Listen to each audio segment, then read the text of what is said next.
प्रतिबिंब जनमानसांचे। तपोवन रोडवर online Bingo जुगारावर छापा, 7 जणांवर गुन्हा दाखल।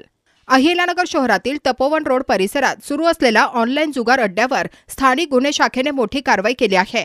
इंडो आयरिश रुग्णालयासमोर एका पत्र्याच्या शेडमध्ये बिंगो नावाचा हार जितीचा खेळ खेळला जात असल्याची माहिती पोलिसांना मिळाली होती। या छाप्यात पोलिसांनी जुगार खेळणाऱ्या आणि चालवणाऱ्या 7 जणांविरुद्ध गुन्हा दाखल केला असून सुमारे 1,96,100 रुपयांचा मुद्देमाल जप्त केला आहे। स्थानिक गुन्हे शाखेचे पोलीस कर्मचारी आकाश राजेंद्र काळे यांनी या प्रकरणी फिर्याद दिली आहे। मिळालेल्या माहितीनुसार संतोष सूर्यभान तागड हा मुख्य आरोपी ओंकार ठोंबरे याच्या सांगण्यावरून हा जुगार अड्डा चालवत होता।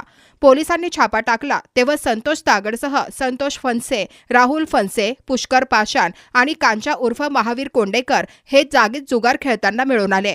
या कारवाईत पोलिसांनी संगणक संच, इंटरनेट मोडेम, विविध कंपन्यांचे मोबाईल फोन आणि रोख रक्कम जप्त केली आहे। या गुन्ह्यातील मुख्य सूत्रधार ओंकार ठोंबरे आणि विशाल नावाचा इसम सध्या फरार असून पोलीस त्यांचा शोध घेत आहेत। आरोपी एका विशिष्ट वेबसाईटचा आयडी आणि पासवर्ड वापरून हा अवैध धंदा चालवत असल्याचे तपासात निष्पन्न झाले। तोफखाना पोलीस ठाण्यात महाराष्ट्र जुगारबंदी कायद्याअंतर्गत गुन्हा नोंदवण्यात आला असून पुढील तपास पोलीस हवालदार बाळासाहेब गिरी करत आहेत। शहरात अवैध धंद्यांविरुद्ध अशीच कडक मोहीम सुरू राहणार असल्याचे पोलिसांनी सांगितले आहे। अहिल्यानगर शहरातील महत्त्वपूर्ण अपडेट जाणून घेण्यासाठी नगर न्यूज 24 या YouTube चॅनलला सबस्क्राइब करा।